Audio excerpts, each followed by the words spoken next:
Olá, meu nome é Cleilton Amaral, professor de Geografia, e o nosso estudo é voltado para os alunos do 9º ano do ensino fundamental. E o nosso tema de hoje é aspectos históricos e geográficos da divisão da Eurásia. Nós já vimos esse assunto anteriormente e vamos agora dar uma mergulhada um pouco mais nesse tema. Mas veja só um pouco da origem dessa parte histórica da Eurásia. Olha só.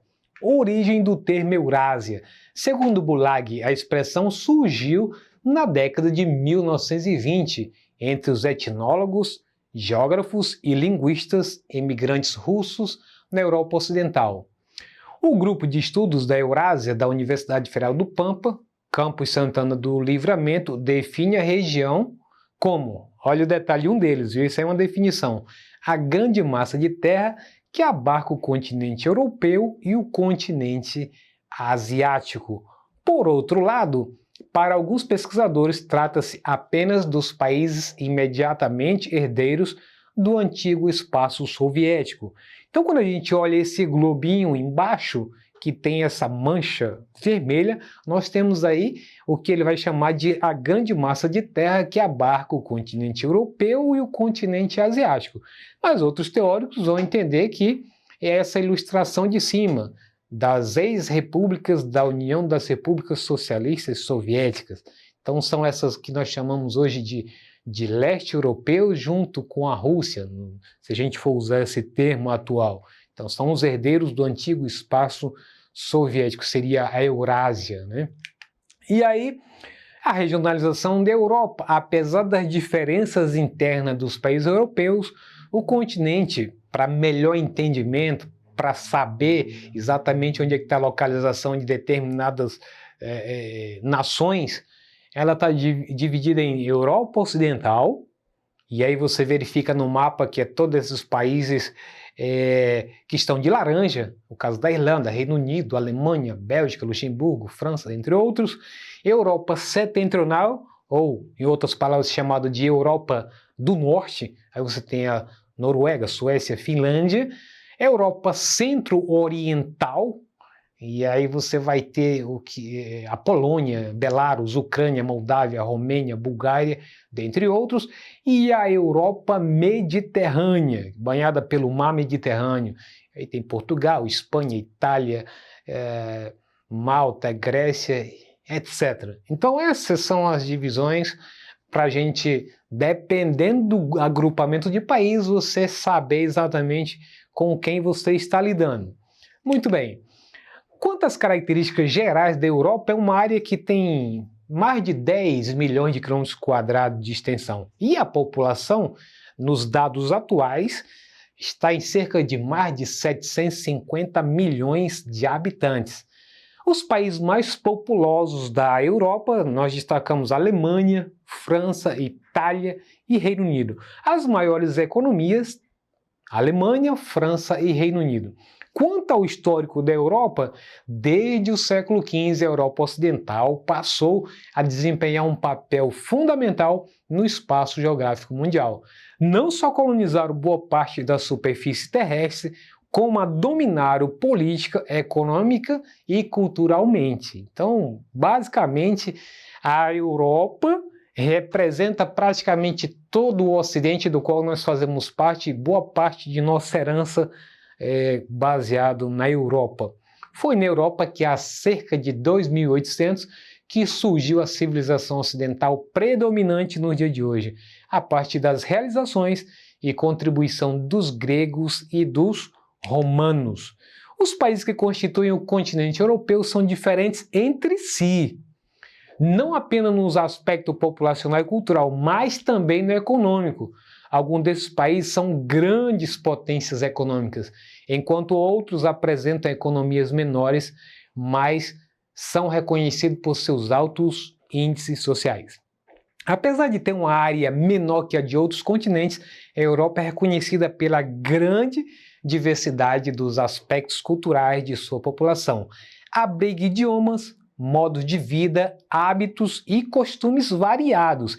E aí eu quero abrir um parênteses para dizer que a Eurásia, quando vimos na aula anterior, ela tem os Montes Urais como um divisor físico, natural, que vai dizer, olha, a Europa é separada da Ásia por essas características dos mares e por essas cadeia de montanhas que fazem essa divisão natural. Mas quando tratamos das questões sociais, políticas, econômicas, há uma diferença total. As questões étnicas também. Ásia e Europa são totalmente distintas. Então, e aí vai dizer no finalzinho, abriga os idiomas, modo de vida, hábitos e costumes variados. E aí os fatores climáticos, as formas de relevo, os tipos de vegetação e de hidrografia desempenham papel fundamental para que cada região da Europa apresente características culturais próprias. Nós veremos isso numa outra aula. Que características próprias são essas que estão associadas às próprias questões ambientais? E aí o continente asiático, e aí partindo para entender a Ásia separado, porque, como disse, são na parte física são juntas, mas nas características regionais são diferentes. O continente asiático pode ser dividido em 6 regiões: Ásia Setentrional, Sudeste Asiático, Ásia Central, Oriente Médio, Ásia Meridional e Extremo Oriente. Cada uma dessas regiões tem características físicas, econômicas e sociais próprias. Muito bem, então aí nós temos aí a ilustração Ásia Setentrional, ao norte, representado pela Rússia, Ásia Central, aí o Cazaquistão, Uzbequistão, Turcomenistão, esses países que o pessoal gosta de brincar que termina com tão, né?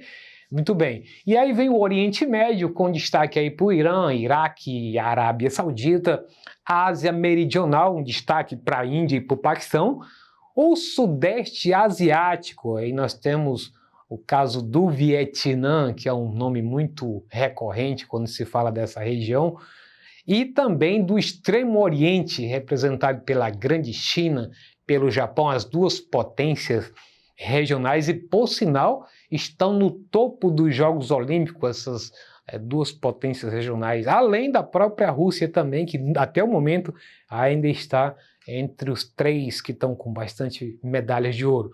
E aí, vamos agora especificar por regiões. Então, o norte da Ásia, ou Ásia Setentrional, localiza-se na zona glacial ártica. Se você olhar no mapa aí, fica próximo da zona glacial. Entre elas predomina a taiga, quanto à vegetação, a taiga ou floresta de conífera, aquela em formato de cone, aquela tipo árvore de Natal, que cobre grande parte da região e é intensamente explorada economicamente para a obtenção de madeira e celulose, aquela madeira para fazer papel.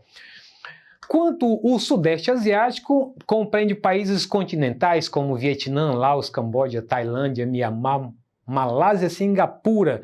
Uma característica dele é que localiza a Singapura, olha aí no mapa Singapura, é um dos chamados tigres asiáticos, assim como a Indonésia, Vietnã, Malásia, Tailândia e Filipinas, que ficaram conhecidas como novos tigres asiáticos em virtude do seu acelerado processo de industrialização e desenvolvimento econômico. Você olhando no mapa aí, você vai perceber que temos os tigres asiáticos antigos, que temos o caso da Coreia do Sul, mais embaixo Hong Kong e também Taiwan.